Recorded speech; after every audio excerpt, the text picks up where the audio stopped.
Bonjour à tous. Nous allons revenir sur le message à la nation du président Alassane Ouattara, surtout l'aspect social concernant les jeunes. La jeunesse, vous le savez, constitue un pas essentiel de la politique du gouvernement ivoirien, surtout l'emploi des jeunes. Le chef de l'État a justement abordé la question de la création d'emplois des jeunes. Il a rappelé les acquis, il a aussi parlé des perspectives. Regardez.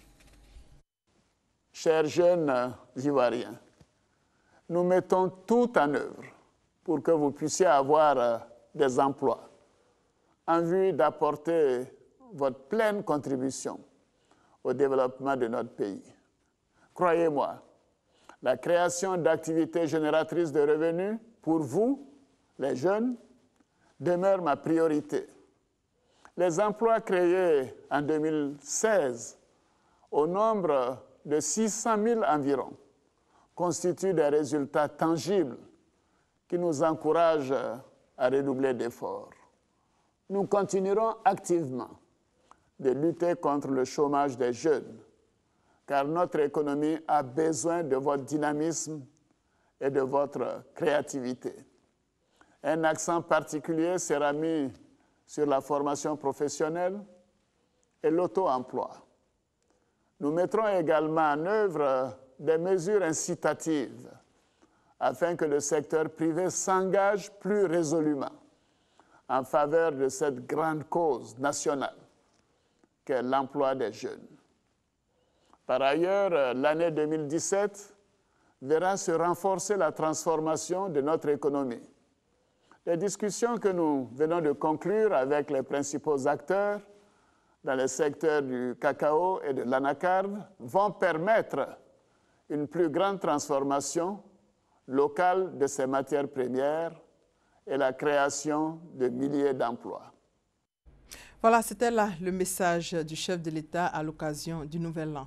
Un incendie s'est déclaré hier dans la soirée dans l'unité principale de transformation des produits pétroliers de la société ivoirienne de raffinage, la CIR. Ce grand feu s'est déclenché dans l'unité 87. C'est toute une installation de plusieurs équipements de transformation de produits pétroliers. L'intervention des sapeurs-pompiers sur place, aidés par ceux du port autonome d'Abidjan et du groupement des sapeurs-pompiers militaires, a permis de circonscrire les flammes. Le feu a été provoqué par une fuite d'hydrogène enflammé sur un réacteur. Aucun blessé et aucune perte en vie humaine.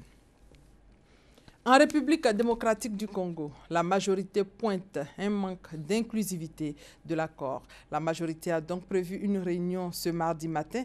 Le ministre de la Communication a rappelé que le précédent accord signé le 18 octobre avec une frange minoritaire de l'opposition avait été contesté. L'objectif de la majorité, selon lui, c'est d'obtenir un plus large consensus pour éviter toute contestation à venir.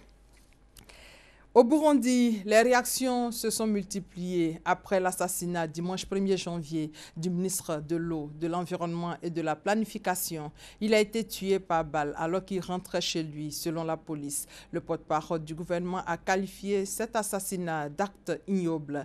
Même condamnation dans les rangs de l'opposition et des organisations de la société civile. Le pouvoir gambien, lui, accentue la pression sur les médias à l'approche de la fin du mandat de Yaya Jammeh, le président qui refuse de laisser le pouvoir, a fait suspendre 3 radios privées. Il a même envoyé des agents des services de renseignement pour faire cesser les programmes dimanche 1er janvier. Et en Turquie, pour terminer, la police turque a arrêté 8 personnes à Istanbul dans le cadre de l'enquête sur l'attaque d'une discothèque. L'auteur des tirs, toujours en fuite, est en passe d'être identifié par la police qui a diffusé une photo du principal suspect. Voilà, et c'est la fin de ce flash. On se retrouve à 13 h. Merci de votre fidélité.